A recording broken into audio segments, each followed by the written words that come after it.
and today we are going to teach the first poem of your first literature book, First Flight.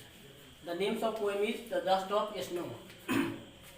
Here dust means a fine particle. A fine particle.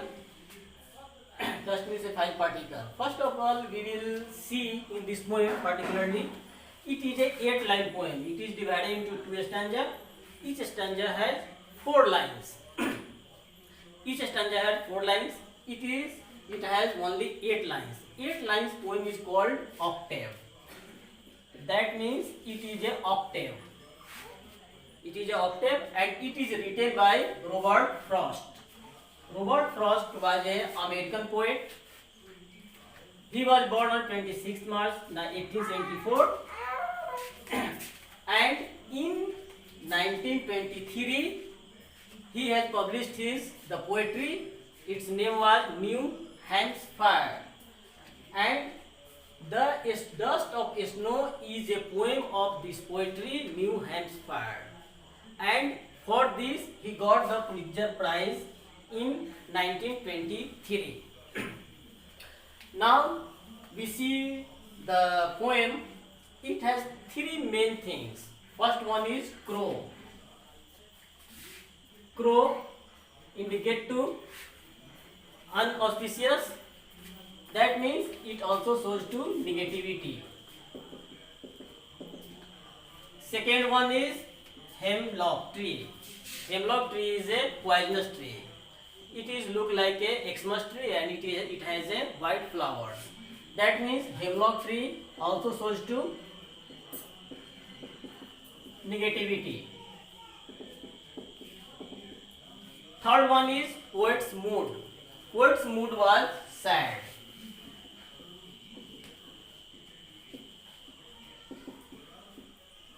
That means you will see all the things shows to negativity, particularly in this poem. Now it arises a question: what is a good thing in this poem? If all the things are negativity, then what is good? Here we will see the role of nature. Nature has ability to change our mood, negativity to positivity. So a little incident of the nature shows the mood of poet. Poet was so upset. He was so upset that he wants to suicide. But the incident of nature changed his mood and he lead his life is happily. Then, first of all, now we are going to see some poetic devices of particularly this poem. Poetic device, for that we will see the rhyming word of the stanza. Here, crow and snow. It is a rhyme word. We indicate it to A. That means A and A. Second, me and tree. Both are the rhyming word. We indicate it B. That means we can say that the rhyming scheme of this poem is A-B-A-B. Like that, in second stanza, you will see the rhyming word is heard and part. You indicate it A and A. Mood and rude, you indicate B and B. That means the rhyme scheme of this poem is A-B-A-B. Now we will see the figure of speech after reading this poem. Now I am going to describe this poem particularly. The poem shows here poet indicate to crow, but he did not mention the position of the crow. Either he was seated on the tree, or he comes outside on the tree, or he wants to just fly from the tree. The poet did not describe particularly the position of the crow. But crow is a very important thing, particularly in this poem. Now we go through the poem. The way a crow swooped down on me. That means the situation was that there was a tree, hemlock tree. The poet was under the tree and he was in the sad mood, very upset. And there was a crow on the tree. By any way, the crow shook the branches of the tree and that's why the dust of snow just fall over the poet. So here the poet says that the way a crow swooped down on me, जिस तरीके से crow ने मेरे ऊपर बर्फ को गिराया.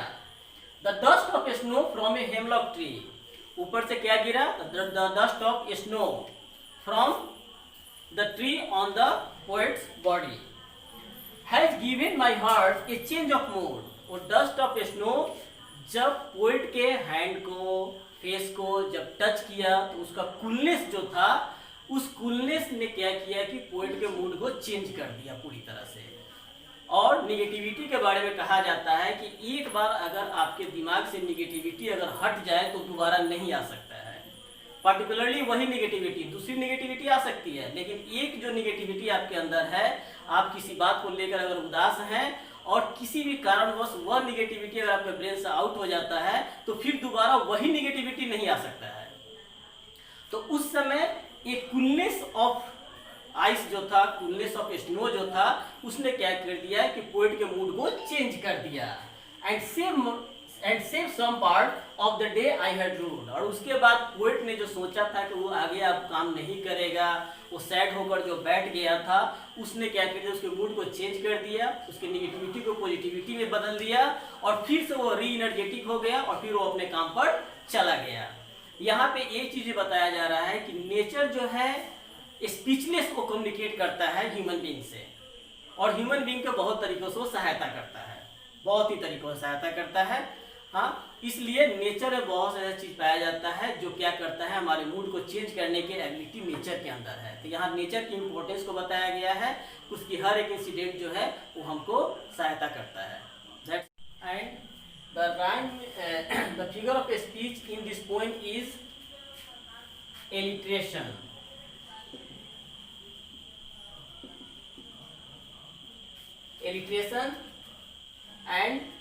Alliteration is a figure of speech in which the first letter of any word should be consonant and should be repeated at the place of first. Such type of consonant repeated is called alliteration, and you will see in this poem here save and some where s is repeated and s is a consonant. So we can say that in particularly this line there is a figure of speech that is alliteration.